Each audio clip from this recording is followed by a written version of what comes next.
Fishy needs is a single shot. Jump from the right side, and it's not good. Muzz, maximum defense. He gets the VR. Ooh, smart play from Muzz and Playify. They do that. They do it well. Fishy and Kaz execute well. They take the high ground. It was looking so good, but anything can happen in the Fortnite world. And just like that, you watch a small miscalculation backfire. Yeah, it's trickle-down economics, actually. I can mention that really quick. When you're on the low ground, you get so many bills just dropping down to you. That's exactly what Muzz had to play with. And remember, at one point, Monster, they had nothing whatsoever. So they hid, they bided their time, let the economy of materials come to them. You like to see it. It's just like, what, capitalism, I guess, at play. Yeah, definitely. What a monstrous play right there. Take a look once again at how Muzz was able to manipulate the builds, play it so smart there. And in the end, that one tree was the difference maker. But he hits the shots, and that is what's going to be the difference between a champion and a Game 1 winner. But look at that. Game 2 is taken away here. Playify and Muzz managed to get that one and take it home. Yeah, they buy the space, they buy the time, they buy the VR, and you like to see it. A little bit of an expensive cost, but for the rest of the board, I want to see where the money's kind of standing. Kelly, Vivid, and Jacob, they got it all down. Big plays there coming out of Muzz and Playify. A 2v2 coming down to a 1v1. But before we even look at them, I actually want to look at Kaz and Fishy there. An incredible run, grabbing height at zone 9. Such a different story than what we saw from game number 1. Yeah, great awareness out of them to realize that they can go up for high ground. MDF called it best. As soon as they went up, the team that was up there, they instantly dropped down. They realized that the team that was up there did not have enough to kind of fend it off. And after all these eliminations that Fishy and Kaz found in the mid ground, on the low ground, they had the materials, the refreshes, the support that build up all the way up to the top of the lobby. Ultimately, though, Jacob, coming down to 2v2, as Kelly mentioned, and then breaking it down all the way to a 1v1. Fishy was so confident with the heals that he had, just barely didn't edge it out. Yeah, but I love the confidence that you're talking about. Through every single round of the 2 qualifiers, they're constantly adapting. They're constantly changing up what they need to do. And yet again, another perfect example right there of knowing exactly what to do in those moments. You see Fishy, even though he didn't get the victory royale, he's once again weaving himself in and out of the zone, using every bit of his resources and optimizing the plays that he can make. But we can't focus on the second place team too much. We got to look at the first place team, which was the international champion Muzz and Playify.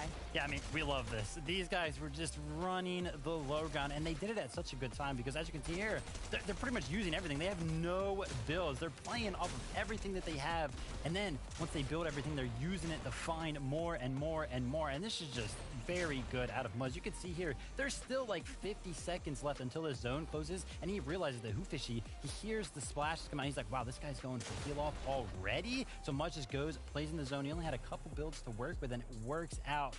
Actually, Fishy goes down to zone there, so perfect calculation from him. But Kelly, look at this leaderboard. Wow, I'm sure chat is blowing up right now. Duke and Clicks in first place right now, but it's only a 5-point difference between first and second, being Aviv and Donnie there. And of course, we have Muzz and Playify jumping up 12 placements. Speaking about jumping up, Kaz and Fishy's going to jump up.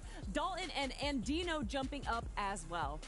Yeah, this leaderboard is awesome. I love the fact that Duke and Clicks are finding themselves at the top of the leaderboard into these end games consistently now. It's really, really great to see, and we saw them that game. Yeah, they did go down like 9th, 8th position, so it wasn't as good as that first game, but getting into the top 10 every single game is what these guys want to do. Yeah, I know everybody already is a fan of Clicks, but I'm more so becoming a fan of the evolution of Clicks, becoming that IGL, but knowing from qualifier to qualifier, the situation that they keep putting themselves in and how to get out of it. This is qualifier number 3, and I think they take those first 2 qualifiers, everything that they've learned, they jam-packed it together here, and it's paying off big time.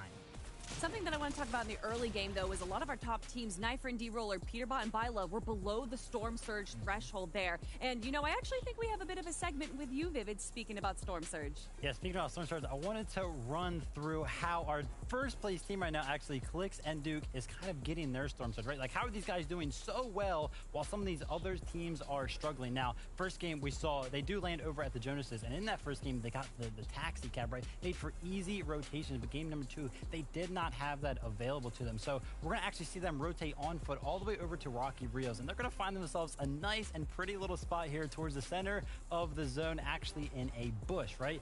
And the fact that it's towards the center, it's very early on in the game as well, right? Like the Storm just started moving in. So the fact that they're able to get here without the car on foot is just phenomenal play by them. Great early rotation. And for you guys at home that don't really know what Storm Surge is, it's basically a comparison to the rest of the lobby. Like, hey, did I do more damage than the other 70 players in the lobby? And if you have, then you are fine. And again, look, Duke and Click sitting here for a very long time, which is just phenomenal because the fact that they got here so early leaves them available to so many angles, and it just puts them so high above the Storm Surge. We saw in that last clip there, 200 above, and they just use it. They use it as like a little bit of an avalanche, right? All the way into the end game. Early Storm Surge is what is important here, Kelly. Jacob, although we saw something kind of unique there, it was Zone 5, and we actually didn't have Storm Surge, which might have been the first time we've seen that so far in this FNCS. Yeah, even though it is kind of the first time, you can see what is actually playing down. We were even talking about it in game number 1, even though we did see Storm Surge, this lobby is very, very proactive. These teams that are landing towards the outskirts, they're finding those eliminations and going for them early on to set themselves up for the Storm Surge and the rest of the game where they don't have to worry about it. I mean, there's already so much happening, and it's just been 2 games. We have 4 more games to go here. And you know what? Let's just get right to it. It's game number 3. Let's head on to the casters. Game 3.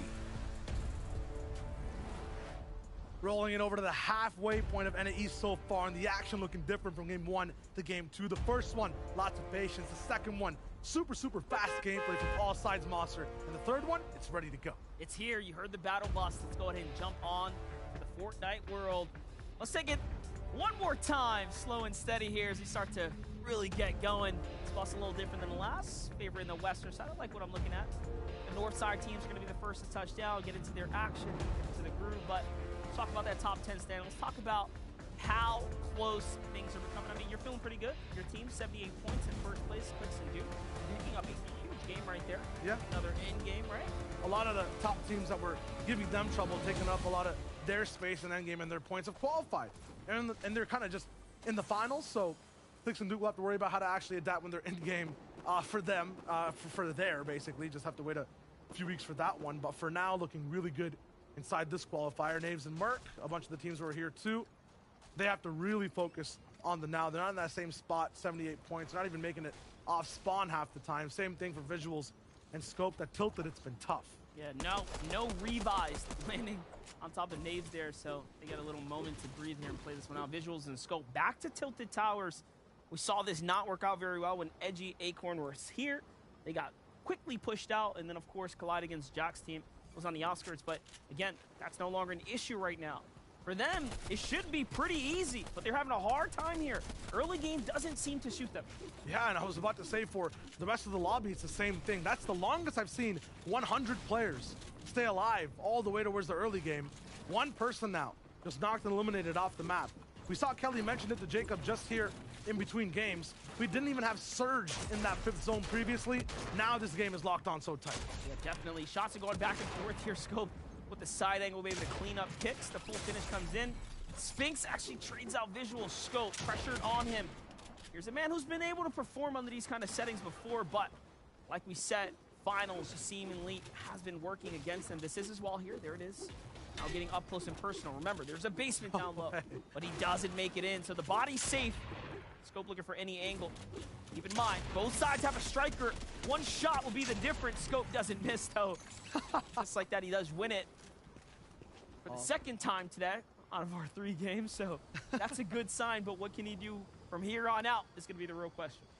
A lot of the times, these guys end up winning the fight, but then zone locks in all the way over at Tilted, and they can't really move about, do too much in terms of loot. Another team comes in early to be able to just steal a mountain.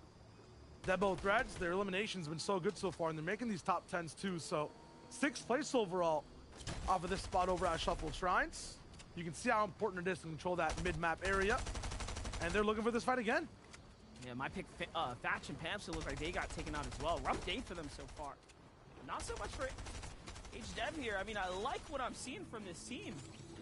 Here's a team that has just popped into the conversation, a team that hasn't made qualifiers these weeks, but all of a sudden, Threads and H-Dev, when they need it most, they don't have the consistency points. They need a top 5. they're doing just that. They're holding on to top 5. Looking forward, and they basically have guaranteed 2 eliminations at the start of every single match, so points should be rolling up. You're right, though. I have no idea who they are, but that's why we have the analysts to rock it in. That's why we have the stats coming for these players as well. It's really nice seeing the new boys roll up and just have a nice voice, especially in these end games. You can see how tough it is. You know, Cease and Day making it in, Duke and Clicks game after game, and D-Roller on height somehow. Thread still finding a way to get points. Dijon and Pledge have had a tough time making it towards those end games too, though. And that's a very surprising thing for me over at Shifty, over at these qualifiers just in general. They've had experience in these round 4, 6 games. So far in the first 2, it has not gone well. But just talking about experience, they also have experience here. Degen in particular, this drop spot, no stranger to it. Played FNCS finals here before. What's not working is the fact that Curly Baby and Fazo are in 16th place. They've been winning the drop, playing a little bit smarter. Reminiscent of Smite and Larson when they pushed out the old Sensitive and Cold from Sleepy Sound. New teams popping up every season. It seems like the trend of today. That's what FNCS is all about, though, platforming these players.